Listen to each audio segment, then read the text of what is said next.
साम्राज्य न्यूज, सामान्यांचा असामान्य आवाज। स्मार्ट सिटी योजनेअंतर्गत सोलापूर शहरातील विविध ठिकाणी स्मार्ट सिटीचे कामे सुरू आहेत, पण हे काम कधीपर्यंत संपुष्टात येईल हे काही कळेनासं झालंय।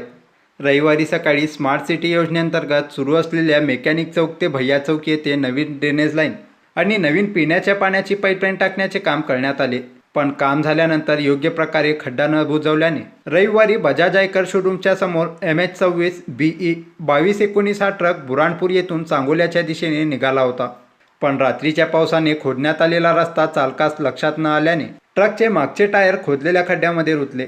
काही दिवसांपूर्वी संभाजी महाराज चौक ते शिवाजी चौक दरम्यान या रस्त्यावर सुद्धा अशाच प्रकारची घटना घडली होती।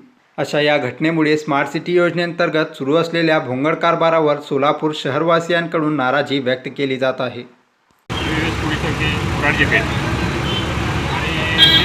काम चालू असताना त्या गाडीमध्ये बॅरिगेड न लावल्यामुळे ही गाडी फसली आहे आणि त्या अगोदर हा असा लकीचा सेम घडलेला आहे।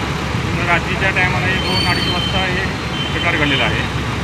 हे कोणी प्रशासन असेल किंवा स्मार्ट सिटी किंवा महानगरपालिका वगैरे कोणी गाज नाही याची दखल घेऊन व्यवस्थितपणे म्हणजे बॅरिगेड जर लावला असतं तर हा प्रकार घडला नसता।